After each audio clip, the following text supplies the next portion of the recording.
Board class 12 के प्यारे विद्यार्थियों, स्वागत है रिस्पॉन्सिव क्लासेस में। साहित्यिक हिंदी का मॉडल पेपर है जो आपके 2027 की बोर्ड परीक्षा के लिए बहुत ही महत्वपूर्ण है।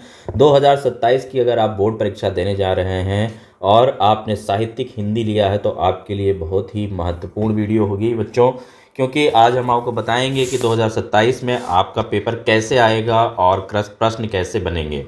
तो बच्चों, आपका जो पूर्णांक होगा वो 100 अंकों का होगा और परीक्षा में आपको समय मिलेंगे 3 घंटा 15 मिनट। ठीक है। प्रारंभ के जो 15 मिनट हैं वो परीक्षार्थियों को प्रश्न पढ़ने के लिए निर्धारित किया गया है, यानी कि आपको 15 मिनट में आपको प्रश्न पढ़ना है और 3 घंटे में पूरा का पूरा पेपर लिखना है। इस प्रश्न पत्र में 2 खंड हैं, दोनों खंडों के सभी प्रश्नों के उत्तर देना अनिवार्य है। तो वीडियो शुरू करने से पहले सभी लोग वीडियो को लाइक कर देंगे, चैनल को सब्सक्राइब कर देंगे ताकि मेरे द्वारा अपलोड की गई वीडियो का नोटिफिकेशन आपको मिलता रहेगा। खंड का में बात करें तो बच्चों, खंड का में प्रश्न संख्या 1 और 2 इन दोनों में 5 और 5 एमसीक्यूज आता है गद्य और पद्य साहित्य से। कुल मिला के 10 एमसीक्यूज आते हैं और ये 10 एमसीक्यूज हमारे द्वारा कराए गए सभी मॉडल पेपर से फंसेंगे ज़रूर। ठीक है। तो पहला हम प्रश्न देखेंगे, पहले का वाला।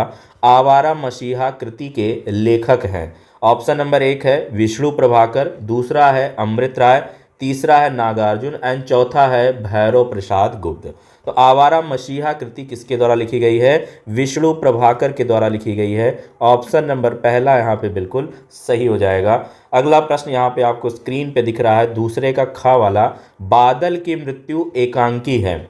बादल की मृत्यु एकांकी है, महादेवी वर्मा का है, राम कुमार वर्मा का है, प्रेमचंद का है या फिर इनमें से कोई नहीं। तो ये राम कुमार वर्मा की एकांकी है। कौन सी? बादल की मृत्यु। दूसरा वाला यहाँ पे विकल्प सही हो जाएगा। प्रश्न गा देखेंगे, प्रेमचंद्र का उपन्यास है। प्रेमचंद का उपन्यास है कंकाल, इरावती, गोदान और चित्रलेखा। तो प्रेमचंद का उपन्यास है गोदान, गबन और गोदान इनके प्रमुख उपन्यास हैं। घा वाला प्रश्न आप देख रहे हैं, सन 1957 ईस्वी में भारत सरकार ने पद्म विभूषण की उपाधि से सम्मानित किया था। तो 4 विकल्प दिए गए, इन चारों विकल्पों में बताना है किसको सम्मानित किया गया था।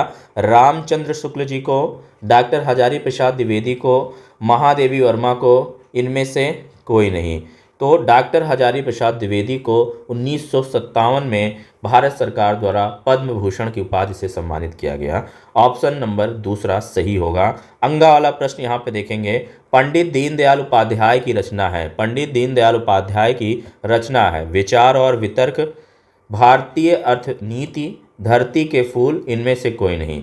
तो पंडित दीनदयाल उपाध्याय की रचना है भारतीय अर्थनीति। कमेंट करके बताएंगे धरती के फूल किसने लिखा है। धरती के फूल किसने लिखा है, कमेंट करके बताएंगे आप लोग। इस प्रकार यहाँ पे देखिए पहला वाला प्रश्न हो गया। अब दूसरा प्रश्न है यहाँ पे, दूसरे का आदिकाल का एक अन्य नाम है।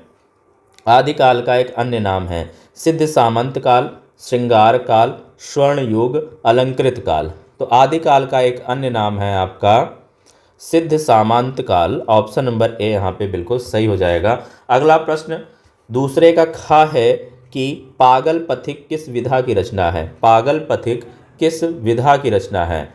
क्या ये कहानी है, नाटक है, गद्य गीत है या फिर संस्मरण है?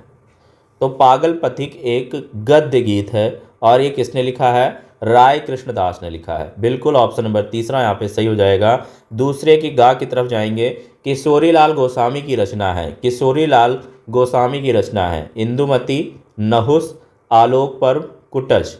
तो इंदुमती, किशोरीलाल गोस्वामी की रचना है इंदुमती। कमेंट करके बताएंगे नहुस क्या है। इंपॉर्टेंट प्रश्न है, ये भी प्रश्न पूछा जाता है। चलिए दूसरे का घा वाला यहाँ पे देख लेते हैं।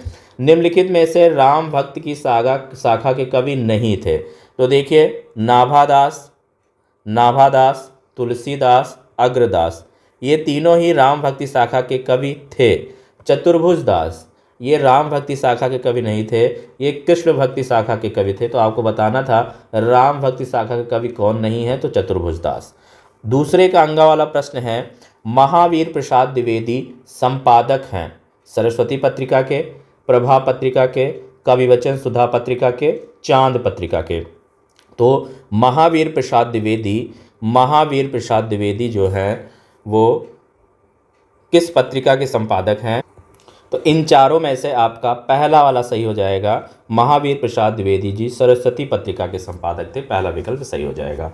फिर बच्चों यहाँ प्रश्न संख्या तीसरा आपका जो आता है वो गद्यांश पर आधारित प्रश्न होते हैं। आपको एक गद्यांश दिया जाएगा, उसके अंतर्गत 5 प्रश्न पूछे जाएंगे, प्रत्येक 2 नंबर के होंगे, 10 नंबर का गद्यांश आएगा। 2 गद्यांश आपको विकल्प में मिलेंगे, दोनों में से कोई एक ही आपको अटेम्प्ट करना है, ठीक है। तो यहाँ पे हमने एक इम्पॉर्टेंट गद्यांश लिया है जो आपकी परीक्षा के पर्पज़ से बहुत ही इम्पोर्टेंट है, क्योंकि यह गद्यांश पूछा गया है। संस्कृति, मैं पढ़ दे रहा हूँ, संस्कृति के विकास और अभ्युदय के द्वारा ही राष्ट्र की वृद्धि संभव है। राष्ट्र के समग्र रूप में भूमि और जन के साथ साथ जन की संस्कृति का महत्वपूर्ण स्थान है। यदि भूमि और जन अपनी संस्कृति से विरहित कर दिए जाएं तो राष्ट्र का लोप समझना चाहिए। जीवन के विटप का पुष्प संस्कृति है। संस्कृति के सौंदर्य और सौरभ में ही राष्ट्रीय जन के जीवन का सौंदर्य और यश अंतर्निहित है। ज्ञान और कर्म दोनों के पारस्परिक प्रकाश की संज्ञा संस्कृति है। भूमि पर बसने वाले जन ने ज्ञान के क्षेत्र में जो सोचा है और कर्म के क्षेत्र में जो रचा है, दोनों के रूप में हमें राष्ट्रीय संस्कृति के दर्शन मिलते हैं। अब देखिए, इस गद्यांश पे आधारित पहला प्रश्न पूछा गया है, उपर्युक्त गद्यांश के पाठ और लेखक का नाम लिखिए। तो ये तो कंपलसरी है, ये प्रश्न पूछा ही जाएगा, कोई भी गद्यांश होगा। तो प्रस्तुत जो पाठ है वो राष्ट्र का स्वरूप से लिया गया है ये गद्यांश, और इसके लेखक हैं डॉक्टर वासुदेव शरण अग्रवाल। अब यहाँ पे देखिए दूसरा प्रश्न है, राष्ट्र का लोप किसके अभाव में हो जाता है? तो यदि भूमि और जन अपनी संस्कृति से विरहित कर दिए जाएं तो राष्ट्र का लोप समझना चाहिए। यहाँ से 2 नंबर आपको मिल जाएंगे। तीसरा प्रश्न है, राष्ट्र की वृद्धि किसके द्वारा संभव है? तो राष्ट्र की वृद्धि संस्कृति के विकास और अभ्युदय के द्वारा संभव है। इस प्रकार 2 नंबर आपको मिलेंगे। फिर चौथा प्रश्न है, विरहित और अंतर्निहित शब्दों का अर्थ लिखिए। विरहित का अर्थ है बिना या रहित, अंतर्निहित का अर्थ है भीतरी या छिपा हुआ। फिर देखिए 5वां प्रश्न है, रेखांकित अंश की व्याख्या कीजिए। तो गद्यांश में जो आपको अंडरलाइन होगा, जैसे कि यहाँ पे पहला आपको दिखा था, ये पहली लाइन अंडरलाइन है। इस लाइन की हमें व्याख्या करनी है, अपने शब्दों में इसे हमें एक्सप्लेन करना है, इसका भावार्थ क्या है, ठीक है। तो रेखांकित अंश की व्याख्या है कि रेखांकित अंश की व्याख्या में लेखक कहते हैं कि क्या कहते हैं, संस्कृति राष्ट्र का एक महत्वपूर्ण हिस्सा है। यदि जन और भूमि अपनी संस्कृति से रहित हो जाएं तो राष्ट्र का अस्तित्व समाप्त हो जाएगा। संस्कृति के सौंदर्य और सुगंध में ही राष्ट्रीय जन के जीवन का असली सौंदर्य और यश छुपा हुआ है। इसका अर्थ है कि संस्कृति ही जीवन का आधार है और यह राष्ट्र के विकास में महत्वपूर्ण भूमिका निभाती है। फिर देखिए, अगर आपको ऊपर वाला नहीं अटेंड करना था तो इसके साथ अथवा यानी विकल्प के साथ जो गद्यांश दिया है वो ये है कि भाषा समूची युग चेतना के अभिव्यक्ति का सशक्त माध्यम है और ऐसी सशक्तता वह तभी अर्जित कर सकती है जब वह अपने युगानुकूल सही मुहावरों को ग्रहण कर सके। भाषा सामाजिक भाव प्रकटीकरण की सुबोधता के लिए ही उद्दिष्ट है, इसके अतिरिक्त जरूरत ही सोची नहीं जाती। इस उपयोगिता की सार्थकता समय सामयिक सामाजिक चेतना में प्राप्त अनेक प्रकारों की संश्लिष्टताओं की दुर्हता का परिहार करने में निहित है। कभी कभी अन्य संस्कृतियों के प्रभाव से और अन्य जातियों के संघर्ष से भाषा में नए शब्दों का प्रवेश होता है। तो ये कुछ इस प्रकार गद्यांश है। प्रस्तुत गद्यांश के पाठ और लेखक का नाम, देखिए प्रश्न पूछा है तो इसके पाठ और लेखक का नाम बताना है। दूसरा प्रश्न पूछा है, समूची युग चेतना की अभिव्यक्ति का सशक्त माध्यम क्या है। फिर तीसरा प्रश्न पूछा है, भाषा किस भाव का प्रकटीकरण करने का उद्देश्य रखती है। चौथा प्रश्न पूछा है, भाषा में नए शब्दों का प्रवेश कब होता है। फिर रेखांकित अंश की व्याख्या। तो यहाँ पे देखिए रेखांकित अंश की व्याख्या ये दे रखी है, ठीक है। ये चैप्टर किससे लिया गया है? तो ये भाषा और आधुनिकता नामक चैप्टर से होगा। और इसका जो यहाँ पे रेखांकित अंश की व्याख्या है वो हमने लिख दी है। क्या है व्याख्या? कि भाषा किसी भी युग की पूरी सोच, संस्कृति और चेतना को व्यक्त करने का सबसे शक्तिशाली माध्यम है और यह शक्ति तभी आती है जब भाषा अपने समय के अनुरूप नए और सटीक मुहावरों, शब्दों और अभिव्यक्तियों को अपनाती है, अन्यथा वह जड़ हो जाती है और समाज की बदलती भावनाओं को ठीक से व्यक्त नहीं कर पाती। इसलिए भाषा का नूतनीकरण यानी नवीनीकरण जरूरी है। अब यही पैटर्न आपका किस में आता है, यही पैटर्न आता है बच्चों आपका पद्यांश में। चौथा प्रश्न आपका पद्यांश पर आधारित है। ठीक है, इसमें भी आपको 2 पद्यांश मिलेंगे ऑप्शन में, कोई एक ही पद्यांश आपको अटेम्प्ट करना है और प्रत्येक पद्यांश में इसमें 5 प्रश्न पूछे जाएंगे। 5 गुणे 2, प्रत्येक 2 नंबर का होगा। 10 नंबर यहाँ से आपको मिलेंगे, 10 नंबर गद्यांश के, 10 नंबर पद्यांश के। यहाँ पे देखिए बहुत ही इंपॉर्टेंट पद्यांश लिख रखा है। क्या है कि निज जन्म जन्म में सुने जीव यह मेरा, धिक्कार उसे था महास्तार्ध ने घेरा। 100 बार धन्य वह एक लाल की माई, जिस जननी ने है जना भरत सा भाई। पागल सी प्रभु के साथ सभा चिल्लाई, 100 बार धन्य है वह एक लाल की माई। ऊपरी पद्यांश के शीर्षक और कवि का नाम लिखिए। तो शीर्षक का नाम है कवि का अनुताप और कवि का नाम है इसके मैथिली शरण गुप्त। इस प्रकार आपको 2 नंबर यहाँ से मिलेंगे। दूसरा प्रश्न इसमें पूछा गया है, प्रभु राम के साथ कैकेयी के अपराध का अपमार्जन करती हुई सभा क्या चिल्ला उठी। तो प्रभु राम के साथ कैकेयी के अपराध का अपमार्जन करती हुई सभा चिल्ला उठी कि भरत जैसे महान धर्मशील पुत्र को जन्म देने वाली माता धन्य है, सैकड़ों बार धन्य है। तीसरा प्रश्न इसमें पूछा गया है कि कैकेयी स्वयं को धिक्कारती हुई क्या कहती हैं। तो कैकेयी स्वयं को धिक्कारती हुई कहती है कि मैं सन्निग्ध ना पाऊं और जन्म जन्मांतर तक मेरे प्राण यही सुनते रहें कि रघुकुल की रानी स्वार्थवश ऐसे अनुचित कर्म कराए। चौथा प्रश्न है कि कैकेयी के प्रायश्चित के उपरांत श्री राम उनसे क्या कहते हैं। तो कैकेयी के प्रायश्चित के उपरांत श्री राम उनसे कहते हैं कि तुम अभागिन नहीं हो, वरन वह माता तो 100 बार धन्य है जिसने भरत जैसे भाई को जन्म दिया। फिर है रेखांकित अंश की व्याख्या कीजिए। तो पद्यांश में देखें यहाँ पे जो 2 लाइनें हैं इन्हीं की हमें व्याख्या करनी है। तो क्या है व्याख्या कि कैकेयी स्वयं को धिक्कारती हुई कहती हैं कि मैं सन्निधिति ना पाऊँ और जन्म जन्मांतरों में मेरे प्राण यही सुनते रहें कि रघुकुल की उस रानी को धिक्कार है जिसे घोर स्वार्थ ने घेर कर ऐसा अनुचित कर्म कराया कि उसने धर्म का विचार बिल्कुल छोड़ दिया और अधर्म का आचरण किया। अब इसके साथ देखिए अथवा में दे रखा है, अथवा वाला आप अटेंड कर सकते हैं, ये भी इम्पोर्टेंट है। तो अभी आप दोनों तैयार करते हुए चलेंगे।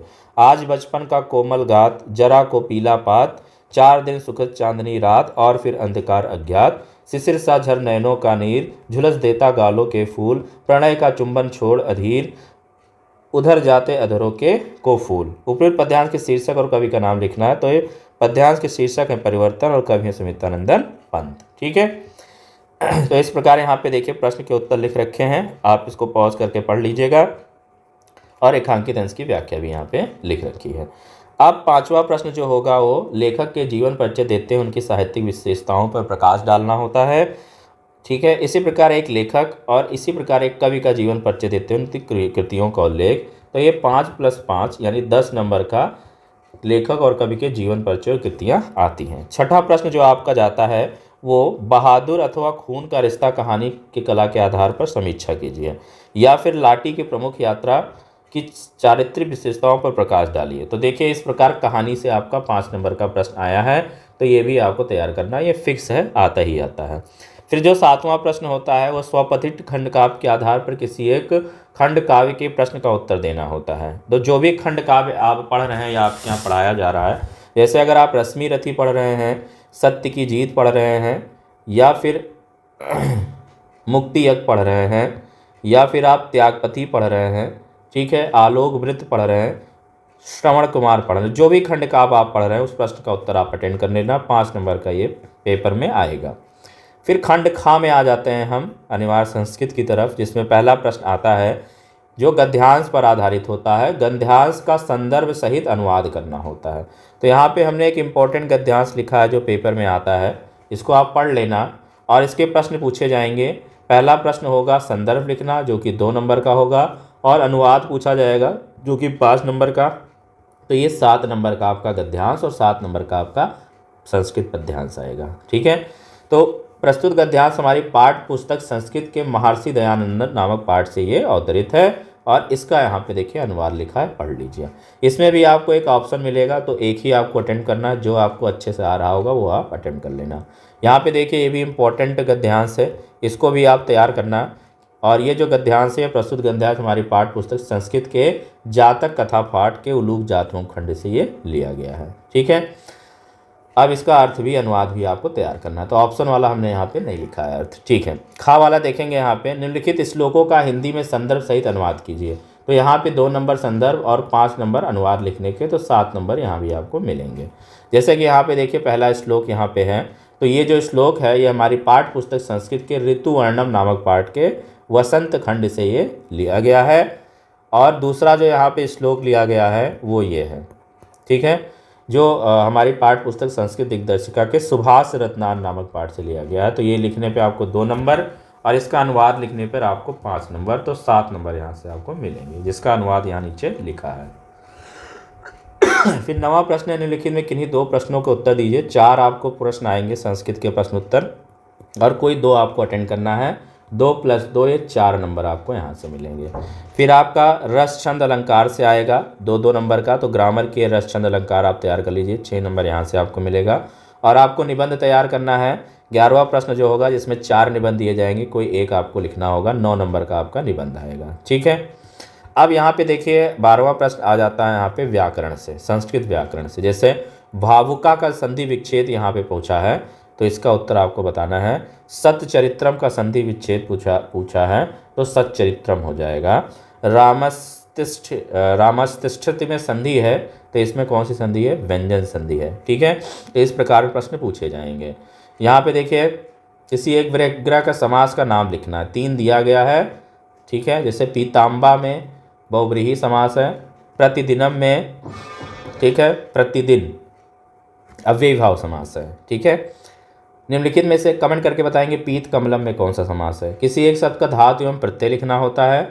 ठीक है, किसी एक शब्द का प्रत्यय लिखिए, तो प्रत्यय आएगा, धातु आएगा, समास आएगी, संधि आएगी। तो आपको ग्रामर में क्या क्या तैयार करना है।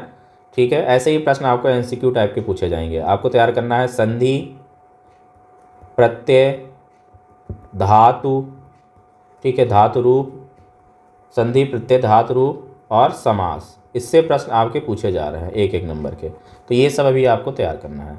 फिर देखिए यहाँ पे विभक्ति भी पूछना है, पद एवं व्यक्ति संबंधित नियम भी आपका 2 नंबर का आ रहा है। फिर 14वां जो आएगा, आपको एक पत्र लेखन तैयार करना होगा। इसमें भी 2 विकल्प मिलेंगे, कोई एक ही आपको करना होता है। जैसे कि बीमार होने के कारण विद्यालय आने में असमर्थ होने की स्थिति में प्राचार्य से 1 सप्ताह के लिए अवकाश हेतु प्रार्थना पत्र लिखिए, या फिर आपके क्षेत्र में अनधिकृत भवन बनाए जा रहे हैं, उसे अवैध निर्माण को रोकने के लिए जिलाधिकारी को प्रार्थना पत्र लिखना। ये 8 नंबर का आपका एग्जाम में आएगा। तो कुछ ऐसा ही पैटर्न आपके 2027 के एग्ज़ाम में होने वाला है। सभी लोग वीडियो को देखेंगे और इसी प्रकार अपनी तैयारी करेंगे। यहाँ पे मैक्सिमम के उत्तर मैंने लिख दिए हैं। वीडियो अच्छी लगी हुई तो वीडियो को लाइक करेंगे, चैनल को सब्सक्राइब करेंगे। मिलते हैं नेक्स्ट सेशन में, नेक्स्ट वीडियो में, तब तक के लिए नमस्कार।